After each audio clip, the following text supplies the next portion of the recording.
भारतीय लोकशाही न्यूजमध्ये आपले स्वागत. कार्यकारी संपादक आकाश जळके. तहसीलदार लाचेच्या जाळ्यात, परळीतील महसूल विभागात खळबळ. बीड जिल्ह्यातील परळी येथे तहसीलदार व्यंकटेश मुंडे यांना लाच प्रकरणात लाचलुचपत प्रतिबंधक विभाग ACBने ताब्यात घेतल्याने महसूल विभागात एकच खळबळ उडाली आहे. ऐपत सालन्सी प्रमाणपत्रासाठी सुरुवातीला 50,000 रुपयांची मागणी करण्यात आली होती. ही रक्कम नंतर 20,000वर ठरल्याची माहिती आहे. तक्रारादरम्यान ACBकडे धाव घेतल्यानंतर बीड पथकाने सापळा रचला. रक्कम स्वीकारण्यास टाळाटाळ केल्याचे समोर आले असले तरी उपलब्ध पुराव्यांच्या आधारे मुंडे यांना ताब्यात घेण्यात आले.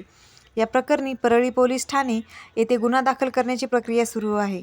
या धक्कादायक कारवाईमुळे महसूल विभागातील भ्रष्टाचार पुन्हा ऐरणीवर आला असून भ्रष्ट अधिकाऱ्यांवर कठोर कारवाईची मागणी जोर धरत आहे.